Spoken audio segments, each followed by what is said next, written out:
안녕하세요. 오늘도 사연살롱을 찾아주셔서 감사합니다. 30대 여성이에요. 저는 평소에 좋은 일을 하면 좋은 일이 돌아오고 나쁜 일을 하면 나쁜 일 역시 돌아온다고 믿고 살았어요. 그리고 그 믿음은 얼마 전 현실로 증명이 되었죠.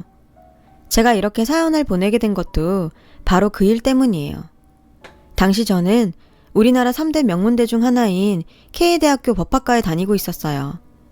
저는 중고등학교 때부터 무언가에 꽂히면 꼭 해내고 마는 성격이었거든요. 그런 제게 공부는 자존심과도 같은 거였죠. 그래서 누구보다 열심히 해왔고요. 저희 엄마한테는 고액 과외 한번 받지 않고도 명문대에 진학한 딸이 늘 자랑거리였어요. 하지만 이런 기쁨도 잠시 아빠가 운영하시던 건축 관련 회사가 기울기 시작하면서 저희 집에 시련이 닥치기 시작했죠. 살던 집에서도 이사를 해야 했고 전업주부였던 엄마도 일을 하셔야 할 정도로 집 사정이 좋지 못했어요. 어수선한 환경 때문인지 저는 그동안 한 번도 놓친 적 없던 장학금을 놓치고 말았어요. 그 바람에 계획에 없던 휴학을 하게 되었고요.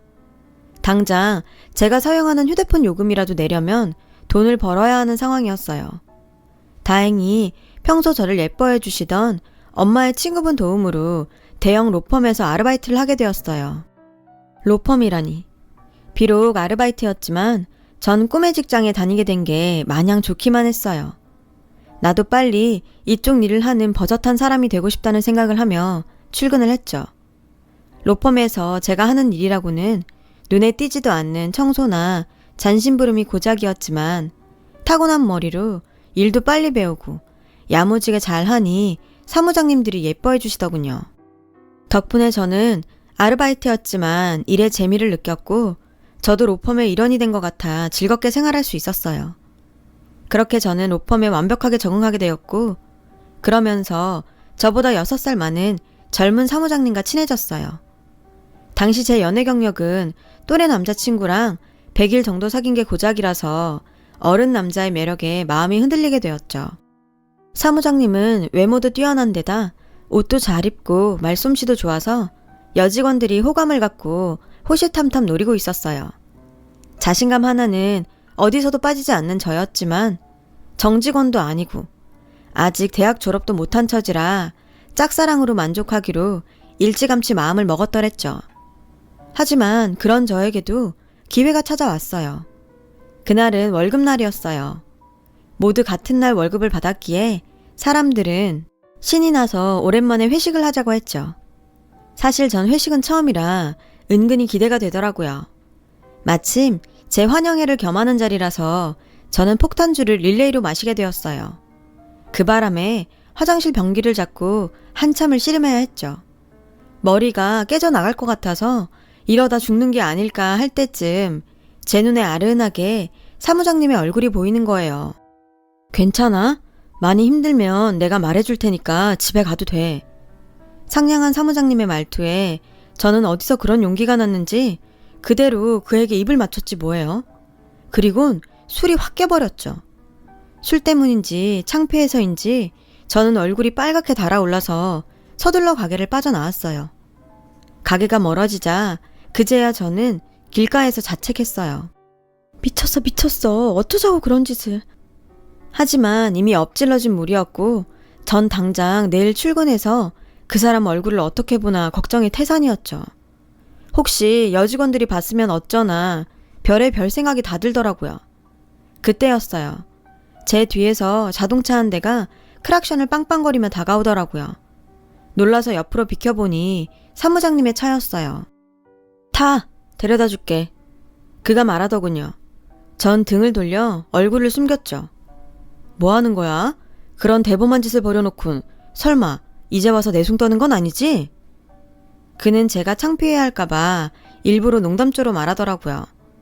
저는 차마 그 사람을 쳐다볼 수가 없었지만 에라 모르겠다 하는 심정으로 눈 딱 감고 차에 올랐어요. 운전하는 사무장님의 옆모습을 보니 미친 듯이 심장이 뛰었어요. 제 심장 소리가 밖에까지 들리지 않을까 걱정이 될 정도로요. 그래서 무슨 말이라도 해야겠다 생각한 그때 집이 어디야? 거기 내비에 집 주소 좀 찍어볼래? 운전 중이던 그는 제게 말했어요. 저는 잠시 망설이다 집 주소를 내비게이션에 입력했죠. 가깝네? 네. 저는 짧게 대답했고 우리 둘의 대화는 거기서 끝이 났어요. 이후론 어색한 침묵이 흘렀죠. 이런 분위기가 불편했던 저는 무슨 말이라도 해야겠다고 생각했어요. 머리를 굴려봤지만 폭탄주 때문인지 대화거리가 떠오르지 않더군요. 그런데 3학년이라고 했나? 남자친구는 있어? 제가 머리를 막 굴리고 있던 그때 그가 먼저 저에게 물었어요. 저는 냉큼 없다고 대답하곤 사무장님은요? 라고 되물었죠. 사실 여직원들 사이에서도 그에게 여자친구가 있다 없다 말들이 많았어요. 확인해보고 싶더라고요. 없는데. 그의 대답에 전 소리를 지를 뻔했어요. 집에서 장가가라고 안 하세요? 이상형은 어떤 여자예요? 아까는 떠오르지 않았던 질문들이 본물 터지듯 쏟아졌어요. 그는 잠시 생각하더니 자긴 귀여운 여자를 좋아한다더라고요. 그리고 부모님들께서 만나는 여자 없냐고 물어보시는 정도라고 대답했고요. 그렇게 그와 있는 시간이 조금씩 편안해질 즈음 애석하게도 그의 차가 저희 집 앞에 도착했어요. 저는 내친 김에 용기를 내보기로 했죠. 이런 기회는 자주 오는 게 아니니까요. 저기 골목으로 가면 편의점이 있는데 우리 가서 컵라면 먹을래요? 저는 사무장님과 좀 더 같이 있고 싶은 마음에 라면을 먹자고 제안했어요. 그랬더니 그러자고 하더라고요. 우린 편의점 테이블에 마주 앉아 컵라면이 있기를 기다리고 있었어요. 이 시간에 이런 거 먹으면 살찌는 거 알지? 사무장님이 절 보며 말하더군요. 그런 말 하는 거 여자한테 실례거든요. 저는 일부러 더 툴툴거리며 말했죠. 술 먹고 아무 남자한테 뽀뽀하는 건 더 실례거든. 사무장님은 귀엽게 입을 삐죽였어요. 그런 그의 모습에 저는 웃고 말았죠. 우리는 라면을 먹으며 이야기를 나눴고 서로에게 호감이 있음을 알게 되었어요. 그렇게 우린 그날 이후 비밀 연애를 시작하게 되었어요. 몰래 하는 사랑이 더 뜨겁다고 우리는 회사에서 연애하듯 만남을 이어갔어요. 화장실에 가면 슬쩍 만나고 점심시간에 티 안 나게 옆에 앉는 등 스릴 있는 연애를 이어갔죠. 그리고 무엇보다 비밀 연애의 묘미는 여직원들이 그에게 관심을 끌려고 작당을 벌일 때였어요. 아무리 그들이 끼를 부려봐도 이미 그는 내 거라는 사실에 전 남모를 희열을 느꼈거든요. 그렇게 몇 달의 시간이 흘렀어요. 제 또래의 남자보다 어른 남자와의 연애는 뭐랄까 그간 제가 경험하지 못한 레벨이라고 할까요? 아무튼 그와의 시간은 정말 꿈 같았죠. 그날이 오기 전까지는요. 그날은 지방에 사는 그의 부모님이 친척 결혼식에 있다며 서울에 오신 날이었어요. 그는 부모님을 모시고 식장에 다녀와야 했고 하룻밤 주무시고 가신다 해서 그 주의 주말은 못 만날 것 같다고 미리 얘기를 하더라고요. 저는 부모님이 오시는 건데 당연히 알았다고 했고요. 그런데 그날 저녁 그에게 연락이 온 거예요. 부모님께 제 얘기를 했더니 절 만나고 싶다고 하셨다는 거예요. 갑작스러운 말에 당황했지만 이참에 그의 부모님께 잘 보여놓으면 좋지 않을까 생각해서 급하게 나갈 준비를 했어요. 최대한 얌전한 차림으로요. 그렇게 떨리는 첫 대면의 순간이 왔어요. 왔어? 이 친구가 제가 아까 말한 현주예요. 현주야, 우리 부모님이셔. 인사해. 그의 소개에 저는 최대한 예의를 갖춰 인사를 하곤 자리에 앉았어요. K대 학생이라면서요? 지금도 기억하는 그의 어머니의 첫 질문이었죠. 네, 휴학 중이에요. 왜? 어디 유학이라도 가려고 그러나? 요즘은 다들 스펙 쌓는다고 1, 2년 정도는 휴학한다고 듣긴 했어요. 어머님 말에 저는 난감했어요. 사실대로 말하면 너무 비참할 것 같고 그렇다고 거짓말을 하자니 이미 그가 제 휴학 사유를 알고 있었기 때문에 그럴 수도 없었거든요. 엄마, 초면에 그런 질문은 좀... 그는 난처해하는 제 모습을 보곤 상황을 수습하려고 했어요. 왜? 내 질문이 실례가 됐니? 그의 어머니는 쉽게 그만두지 않을 눈치였어요. 그래서 전 솔직하게 말해야겠다 생각했죠. 그렇게 제가 막 입을 떼려는 순간 그가 하지 말라고 고개를 가로젓는 게 보이더라고요. 그 순간 알 수 있었어요. 그의 부모님은 조건을 많이 따지는 분이라는 걸요. 제가 말을 하려다 그만두자 어머님은 저를 수상하게 보시는 것 같았어요. 그래서 전 아무 말이라도 해야 했죠. 곧 졸업인데 제가 너무 사회 경험이 없는 것 같아서 이것저것 많이 해보려고 휴학하게 됐어요. 제 대답에 썩 만족스럽진 않지만 어머님은 고개를 끄덕이시더군요. 저는 그런 어머님과 아버님을 보며 제 자신이 초라하게 느껴졌어요. 나중에 안 사실인데 그의 부모님은 지방 중심가에 건물을 가지고 계실 정도로 경제력이 있는 분이셨어요. 아들 셋을 모두 유학까지 보내시고 그 건물에 거주하면서 상가 임대료를 받아 생활하시는 분들이셨죠.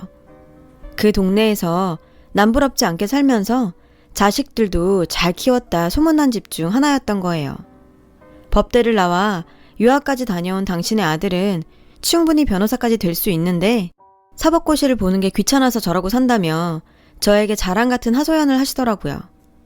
좋아하는 남자의 어머니 말씀이니 듣고 있었지만 조금 힘들었죠. 주말이 지나고 로펌에 출근한 저는 일부러 남친 근처에 가지 않았어요. 저의 태도에 제가 삐진 것을 알아차린 그는 제 눈치를 보며 미안하다고 온갖 손짓을 다 했죠.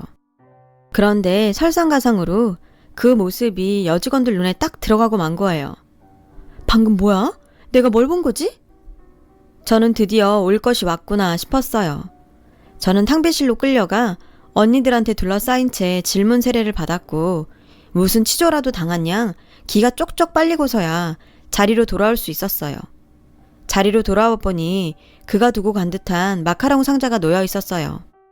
그리고 그날 밤 퇴근 후 그에게 귀에 딱지가 앉을 정도로 사과를 듣고 마음을 풀기로 했어요.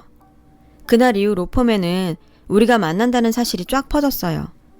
간혹 짓궂은 장난의 대상이 되긴 했지만 걱정했던 것보다는 나쁘지 않았어요. 은근히 그런 상황을 즐길 정도로요. 하지만 이런 상황을 즐기고 있는 저와는 달리 남친은 힘든 시간을 보내고 있었죠. 탕비실을 지나다 남친과 어머님의 통화 소리를 듣게 되었거든요. 전화기 밖으로 어머님 목소리가 들리는 바람에요.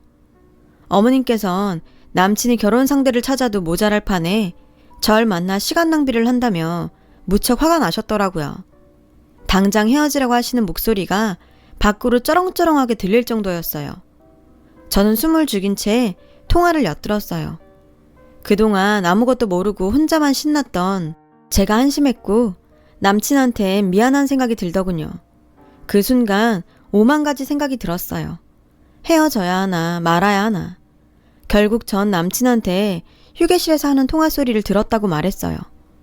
왜 그동안 혼자 힘들었냐고 물었더니 저까지 힘들게 하고 싶지 않아 그랬다고 알게 해서 미안하다고 하더군요. 거기까진 괜찮았어요. 그런데 갑자기 복학하려면 등록금이 얼마나 필요하냐고 묻는 거예요. 저는 그게 왜 궁금하냐고 되물었죠. 그랬더니 제가 자기 부모님한테 인정받을 만한 조건을 갖추면 좋을 것 같다는 거예요.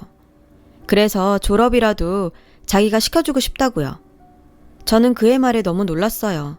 제 등록금을 대신 내준다니. 대신 내준데도 받을 생각 하나도 없었지만 정말 생각도 못한 일이었고 그 정도로 나를 좋아하나 싶어 감동을 받았죠. 그런데 학자금 대출을 받는 건 어때? 갚는 건 내가 도와주더라도. 아니다. 그냥 여기 아르바이트 그만두고 과외를 하는 건 어때? 내가 소개할게. 그게 훨씬 더 많이 벌 수 있잖아. 안 그래? 너무 적극적으로 어필하는 그 모습에 좀 전에 감동이 채 가시기도 전에 실망스럽더라고요. 저의 있는 모습 그대로를 좋아한다고 생각했는데 이제 와선 자기 부모님이 인정할 조건을 갖추라니. 저는 너무 어이가 없었어요. 조금 전 제 등록금을 내준다는 말에 감동했던 제가 너무 한심하게 느껴지더라고요. 그는 제가 말이 없자 기분이 상했다는 걸 알았는지 자신은 저랑 결혼까지 생각하고 있어서 한 말이지 다른 뜻은 없다며 진심으로 미안하다며 사과를 하더군요. 오죽하면 이 남자가 이런 생각까지 했을까. 돈 없는 서름을 처음으로 절절하게 느끼는 순간이었어요. 저는 그 뒤 대학 등록금을 마련하기 위해 아침부터 초저녁까지 남친이 있는 로펌에서 아르바이트를 하고 저녁엔 과외를 시작했어요. 저녁마다 수업이 있어서 그와 만나는 시간은 줄었지만 졸업장을 따야 했기에 정말 열심히 돈을 벌었어요. 집에도 아주 조금이나마 더 보탬이 될 수 있어서 좋기도 했고요. 그러던 어느 날이었어요. 과외 받는 학생이 독감에 걸려서 아주 오랜만에 시간이 생겼지 뭐예요. 모처럼 그와 데이트를 해야겠다 생각한 저는 남친한테 전화를 걸었어요. 만나서 뭘 할까 생각하면서요. 그런데 전혀 예상하지 못한 그의 어머니가 대신 전화를 받지 뭐예요. 어머니, 안녕하세요. 놀란 저는 사람들도 많은 거리에서 핸드폰에 대고 허리 숙여 인사했어요. 마침 연락하려고 했는데 잘 됐네. 우리 전에 만났던 가게에서 만날까? 저는 결코 좋은 소리를 듣지 못할 거란 걸 알았지만 어쩌겠어요. 어머님이 나오라니 나가야죠. 그런데 약속 장소에는 어머니뿐만 아니라 낯선 여자도 같이 있더라고요. 왠지 불길했어요. 아니나 다를까 어머님은 제가 자리에 앉기도 전에 제게 여자를 소개하시더군요. 빨리 왔네. 인사해라. 우리 승현이랑 결혼한 애다. 그 말에 전 멈칫했어요. 어머니 옆에 앉아있던 여자는 제게 자신의 명함을 내밀며 말하더라고요. 어머니께 얘기 많이 들었어요. 그 여자 명함에 교수라는 두 글자가 선명히 보이더군요. 생각지도 못한 상황에 전 할 말을 잃었어요. 어머님은 제게 너 따위는 내 며느리가 될 수 없다는 걸 말하고 싶으셨던 거죠. 이제 알았으면 적당히 빠지라는 남친 어머니의 속내가 선명히 보였어요. 그야말로 이 자리는 저에게 제대로 망신을 줘서 당신 아들한테서 떼어놓겠다고 작정한 자리가 분명했어요.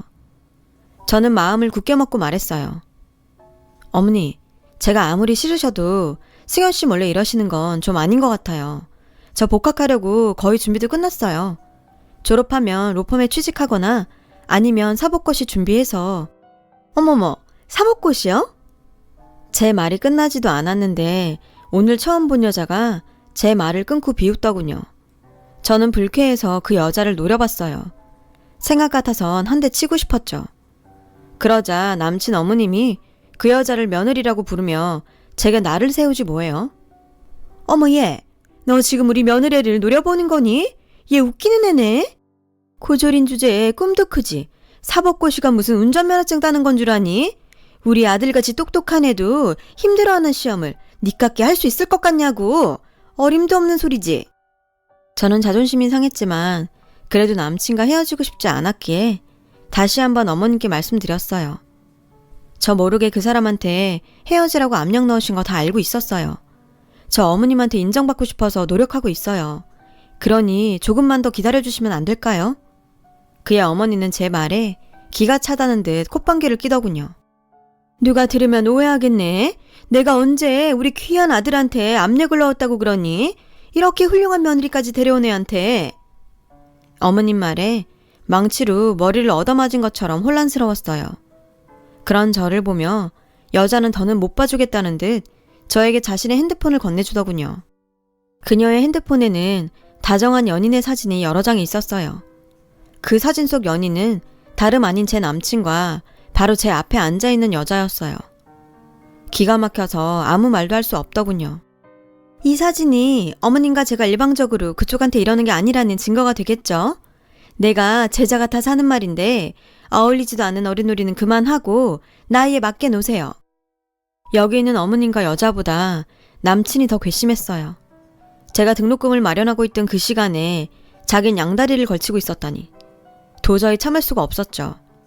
너무 분해서 아무 말도 못하는 저를 보며 두 여자는 이 상황이 만족스러웠는지 밝은 얼굴로 자리에서 일어났고 저는 끓어오르는 화에 도도한 교수님의 머리채를 확 잡아버렸어요. 그 바람에 카페는 순식간에 아수라장이 되었죠. 그러자 어머니는 소리쳤어요. 어머, 얘 좀 봐. 이제야 본성이 나오네. 없는 집 애들은 꼭 이렇게 티를 낸다니까. 어머님은 끝까지 절 깎아내리시더군요. 아무리 내가 발버둥 쳐도 저들이 원하는 방향으로 갈 수밖에 없는 이 상황에 전 화도 나고 억울해서 미칠 것 같았죠. 하지만 여기서 더 성질을 내봤자 뭐가 달라지겠어요. 저는 여자를 있는 힘껏 밀어버리고는 가게를 나왔어요. 그리고 다음날 로펌도 그만뒀어요. 그 사람을 보면 제가 그땐 어떻게 할지 저도 제가 무서웠거든요. 첫날은 울고 다음날은 죽은 사람처럼 천장만 보고 있었어요. 저를 로펌에 소개해 주셨던 엄마 친구분이 로펌에 퍼진 제 소문을 엄마한테 말했더군요. 엄마는 복학을 하라며 등록금을 빌려 오셨어요. 가난 때문에 딸이 그런 꼴을 당했다는 생각에 가슴이 찢어지는 것 같았다면서요. 전 엄마를 가슴 아프게 해드려서 너무 미안했지만 그 돈으로 복학을 하기로 결심했어요. 다시는 그런 치욕을 겪고 싶지 않았거든요. 그렇게 전 복학을 했고 정말 미친 듯이 공부만 했어요. 그러던 중 로펌에서 친하게 지냈던 직원을 통해 그의 소식을 듣게 되었죠. 다음 해 그 여교수와 결혼한다더군요. 저는 그들에게 복수하는 방법은 오로지 성공밖에 없다 생각하며 사법고시를 준비했어요. 목표가 뚜렷해지니 잠자는 시간도 아까울 정도였어요. 죽기 살기로 공부를 했어요. 그 결과 대학 졸업 후 사법고시 최종 합격이란 결실을 얻게 되었죠. 부모님께선 세상 누구보다 좋아하셨고 저는 모처럼 부모님께 제대로 효도한 것 같아서 무척 기뻤어요. 그리고 얼마 뒤 우리 집에 정말 좋은 일이 생겼어요. 아빠의 사업도 조금씩 펴가서 안정적이게 되었어요. 전보다 규모는 작아지긴 했지만 그래도 더 이상 돈 걱정 안 하고 살게 된 거죠. 지난 몇 년간 고생을 했던 우리 가족은 그날 행복의 눈물을 흘렸어요. 이후 저는 무사히 사법연수원 과정을 마쳤고 그렇게 바랬던 변호사 배지를 가슴에 달게 되었어요. 전 사법연수원을 좋은 성적으로 마친 덕에 대형 로펌들에서 러브콜을 받았어요. 그중엔 지우고 싶은 흑역사의 로펌도 껴있더라고요. 저는 친분이 있는 직원을 통해 전 남친이 아직 거기에 근무하는지 알아봤어요. 다행히 아직 거기에 있더라고요. 이제야 비로소 복수할 때가 되었다고 생각한 저는 그 로펌으로 가기로 했어요. 신입 변호사인 저에게 로펌에선 고급 세단 한 대와 억대 연봉을 약속했어요. 그리고 드디어 첫 출근 날이 됐어요. 대표 변호사님이 저를 소개하자 로펌 사람들은 다들 놀라는 눈치였죠. 자기들 밑에서 자질구레한 일을 도맡아 했던 제가 자신들 상사라니 충격이 컸을 거예요. 그리고 그 중에서 가장 충격을 받은 사람은 바로 전 남친이었어요. 그 사람 얼굴을 보자 지난 일들이 파노라마처럼 스쳐갔어요. 더럽고 치사하고 분했던 순간들이요. 당시 그 사람은 제가 로펌을 그만두자 핸드폰 번호부터 바꾸고는 미안하다는 전화나 문자 하나 없었죠. 아마도 다신 볼 일 없다고 생각했을 거예요. 그런데 이렇게 제외한 거죠. 더 기가 찬 건 콧대 높은 와이프한테 버티지 못하고 이혼을 했는데 제가 변호사가 되어 다시 나타나니 저랑 다시 어째보려고 수작을 부린다는 거예요. 저는 어이가 없어서 그를 부하 직원 부리듯 하대했고 전부인으로 인한 트라우마인지 그는 저한테서도 멀어져 갔어요. 그리고 뜻밖의 기회가 찾아왔어요.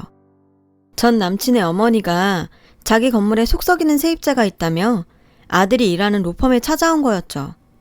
사무장이랑 상담해도 된다고 말해도 당신은 변호사랑 상담할 거라고 박박 우겨서 변호사들이 일하는 탑층까지 행차한 거예요. 그러다 거기서 저랑 딱 마주친 거죠. 저를 못 알아본 어머니는 저에게 공손하게 다가와 이러더라고요. 변호사님, 저 상담 좀 해주세요.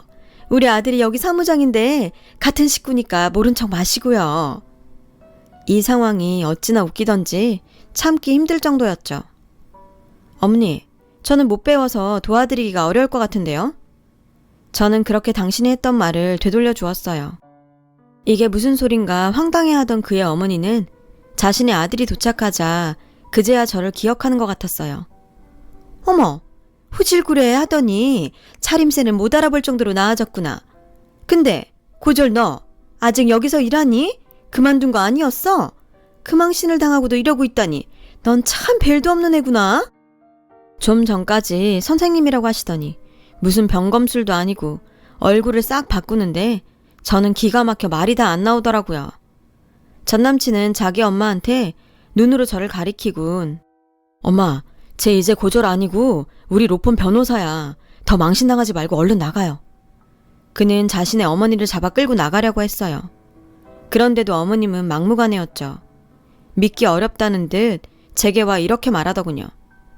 얘가 지금 무슨 소리야? 어떻게 고졸이 변호사가 돼? 전 이때다 싶어 눈 딱 내리깔고 또박또박 얘기했죠. 변호사라는 거 어떻게 되는지 정말 모르세요? 아, 맞다. 아드님은 귀찮아서 사법고시 안 본다고 했던가요? 사법고시란 게 귀찮고 말고 할 일인가요? 그냥 당신 아들은 못하는 겁니다. 좀 솔직해져 봐요. 누가 보면 아주머님 아들 이 로펌 대표라도 되는 줄 알겠더니 그냥 속물에 허세에 찌질 그 자체네요. 교양 없이 난동 피지 말고 당장 나가요. 이렇게 말을 하고 나니 정말 10년 묵은 채증이 내려가는 것 같더라고요.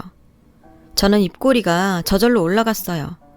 제 말에 그와 그의 어머니는 기가 막힌다며 씩씩거렸죠. 저는 재판이 있어서 이만 가볼게요. 김 사무장님은 오늘 점심때까지 최혜란 씨 사건 기록 내 책상에 가져다 놓으세요. 전 남친한테 업무 지시를 하곤 유유히 그곳을 빠져나왔어요. 그 다음 이야기는 역시나 소식 빠른 여직원들을 통해 금방 알 수 있었는데요.